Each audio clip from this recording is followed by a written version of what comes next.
তো একদিন গাউসে পাক আব্দুল কাদের জিলানীর দরবারে একটা নেশাখোর নেশা করার জন্য টাকা পয়সা না পায়া এ চুরি কইরা কইরা তার সংসার চালায়, সে আবার নেশা করে।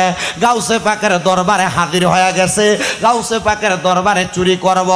গাউসে পাক আব্দুল কাদের জিলানী কয় সবাই নামাজ পড়তে, গাউসে পাক আমার জীবনে 5 ওয়াক্তের চাইতে আরো বেশি নামাজ পড়তাম।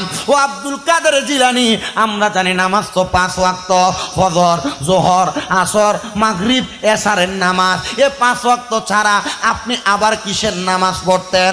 আর কি কোনো নামাজ আছে নাকি? বলে হ্যাঁ রে, আরো নামাজ আছে। গাউসে পাক কয় এর মধ্যে ফজরের আগে একটা নামাজ পড়ে, এটারে কয় তাহাজ্জুদের নামাজ। ফজরের পরে একটা নামাজ পড়ে, এটারে কয় ইশরাকের নামাজ। সারাদিন সূর্য ওঠা তাইকা ডুবার আগ পর্যন্ত 2 রাকাত নামাজ পড়ে, এটারে কয় দুহার অথবা চাস্তের নামাজ। মাগরিবের নামাজের পরে একটা নামাজ পড়ে, এই নামাজের নাম হলো আওয়াবিনের নামাজ। এমন আরো অনেক নামাজ আছে। একটা নামাজ আছে যেই নামাজের নাম সলাতুল ইস্তেসকা, যে নামাজ পড়ে আল্লাহর কাছে কিছু চাইলে দোয়া কবুল হয়। একটা নামাজ আছে সলাতুল ইস্তেসকা, মেঘ না হইলে, বৃষ্টি না হইলে আল্লাহর কাছে ইস্তেসকার নামাজ পড়ে দোয়া করলে মেঘ বৃষ্টি হয়। আর একটা নামাজ আছে সলাতুল হাজতের নামাজ। ওই সলাতুল হাজতের নামাজ পড়া যদি আপনার কোনো হাজত থাকে আল্লাহর কাছে প্রকাশ করলে আল্লাহ তা পূরণ করে দেয়। আর একটা নামাজ আছে, ওই নামাজের নাম সলাতুল খায়রের নামাজ, 100 রাকাত। ওই নামাজ যদি পড়া আল্লাহর কাছে দোয়া করেন আল্লাহ দোয়া কবুল করবে। আর একটা নামাজ আছে যেই নামাজটার নাম হলো সলাতুল তাসবির নামাজ। ওই নামাজটা জীবনে একবার, যদি পারেন বছরে একবার, যদি পারেন মাসে একবার, যদি পারেন সপ্তাহে একবার, যদি পারেন দৈনিক একবার পড়বেন। বলে হুজুর কেন? আল্লাহর নবীজির চাচারে বলছে এই নামাজ আদায় করলে আমার আল্লাহ তাআলা তার মনের সব আশা পূরণ করে দেয়। আর মোহাব্বতে কন্যা সুবহানাল্লাহ। গাউসে পাক কয় 5 ওয়াক্ত নামাজ ছাড়া আরো 13টা নামাজ আমি নিজে পড়তাম দৈনিক। মারহাবা। গাউসে পাক আব্দুল কাদের জিলানী কয় আমার কখনো ফজরের এশারের নামাজ তাইকা ফজরের আগে ওযু ভাঙতো না। মাঝে মাঝে যদি হইতো তো একদিন আমার এশারের নামাজের ওযুটা তাহাজ্জুদের ওয়াক্তে ভাঙ্গা গেছে। এটা ডাক দিয়া কয় আমার যখন ওযু ভাঙছে, ওযু ভাঙ্গার সাথে সাথে গাউসে পাক আব্দুল কাদের জিলানীর ওযু ভাঙ্গার সাথে সাথে উনি কয় আমি ওযু করার জন্য বের হয়ে গেছি। এমন টাইমে আমার ঘরের মধ্যে একটা চোর ঢুকছে চুরি করার জন্য। আমি ওযু কইরা, আমার গাউসে পাক কয় আমি ওযু কইরা আমার ঘরে ঢুকবো। এমন টাইমে ওই চোর কয় আব্দুল কাদের জিলানীর ঘরে কিছু পাইলাম না, না পাইয়া বের হইয়া যাইতেছি। এমন টাইমে আব্দুল কাদের জিলানী আমার সামনে, আমি ওনার সামনে। উনি আমার জিগায় কে রে যুবক, কি তোমার পরিচয়?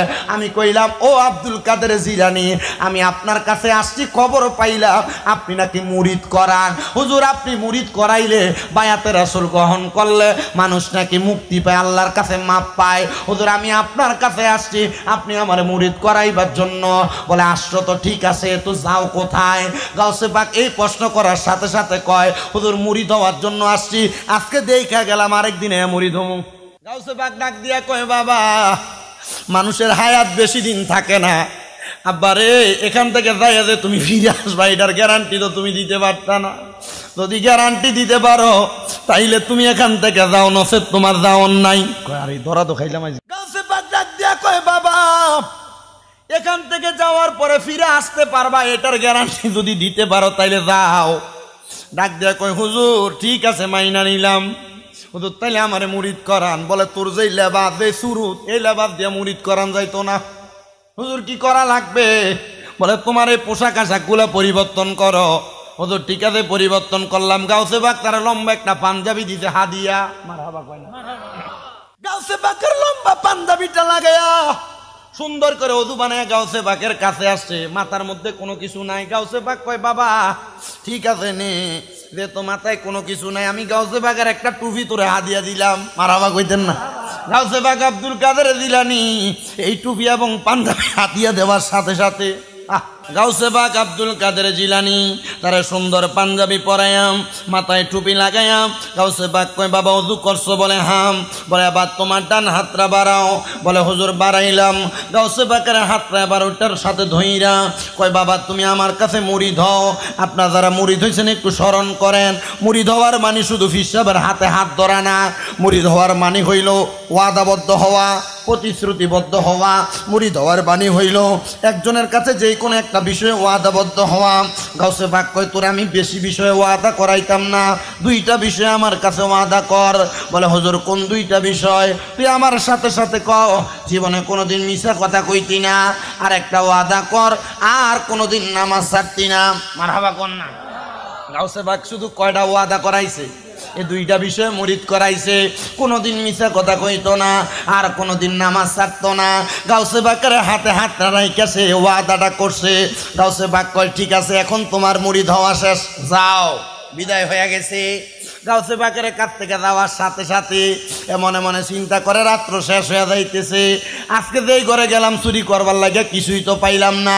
সামনে যে দেখে বড় রাজপ্রাসাদ, চিন্তা করে রাত্র বেশি নাই, এই বাড়িতে ঢুকলে মনে হয় কিছু পাওয়া যাবে।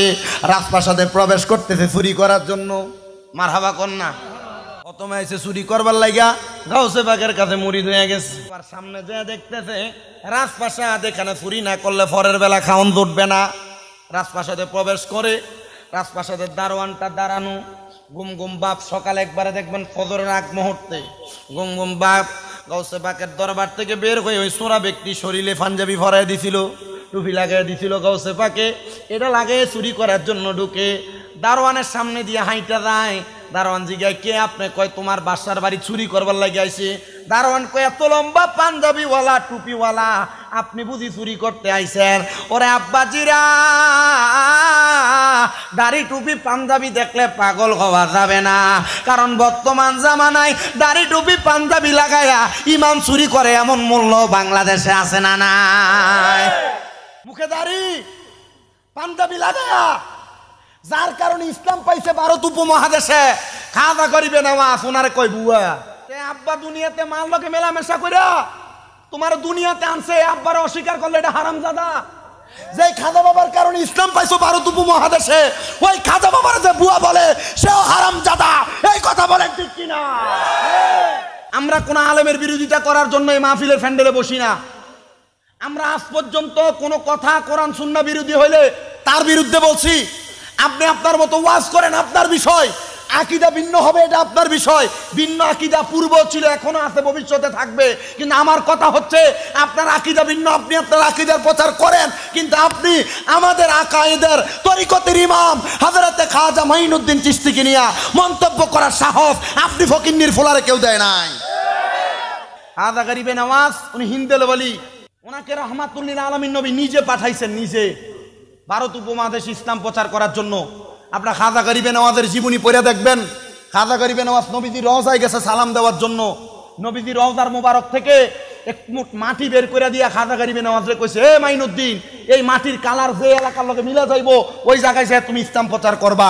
খাজা মাইনুদ্দিন চিশতি ঘুরতে ঘুরতে ভারত উপমহাদেশ আইসা দেখছে আজমির শরীফের এই জায়গার মাটির সাথে ওনার হাতের মাটি মিলছে, ওইখানে ইসলাম প্রচার করছে। ওই খাজা গরিবে নওয়াজ এর দরবারে বর্তমানে এখনো দৈনিক একজন হইলেও মুসলমান হয়। তো ওই খাজা বাবা যদি বুয়া হয়, আমার মতো মৌলবীর দাম আছে মিয়া? তওবা করেন, তওবা করেন। আল্লাহর ওলিদেরকে নিয়ে মন্তব্য করেন না, কারণ আল্লাহর কথা মানে আদালি বলি জ্ঞান ফাকাদা আযামতুহু বিল হারব। যারা আল্লাহর ওলিদের সাথে দুশমনি করে, বেয়াদবি করে, আল্লাহ তাদের সাথে যুদ্ধের ঘোষণা করে। তো আল্লাহর ওলির লোকে বেয়াদবি করবেন, ওই যে ফেরাউন আর নমরুদরে জুতার বাড়ি দিয়ে মারছে, আপনারা জুতার বাড়ি দিয়ে মরণ লাগবো। আল্লাহ আমাদের বুঝার তৌফিক দান করুন। আল্লাহর কসম করে বলি, আমি কোনো আলেমের নাম ধরে বিরোধিতা করি না। যে কথা বলে সে কথার বিরোধিতা করব।